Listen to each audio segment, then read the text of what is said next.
ঢাকার মিরপুরে একটি নিষ্পাপ মেয়ের নির্মম মৃত্যুর মাধ্যমে মানুষের মানবিক মূল্যবোধের চূড়ান্ত অবক্ষয়ের চূড়ান্ত প্রমাণ মিলেছে।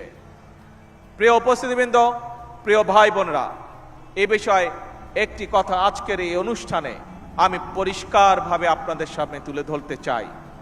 এই ধরনের শিশু নির্যাতন বা নারী নির্যাতন বর্তমান সরকার কোনোভাবেই মেনে নেবে না এবং বর্তমান সরকার রামিসার এই হত্যাকারীর সর্বোচ্চ শাস্তি ইনশাআল্লাহ আগামী 1 মাসের মধ্যে নিশ্চিত করবে এবং সেই সর্বোচ্চ শাস্তি হচ্ছে মৃত্যুদণ্ড,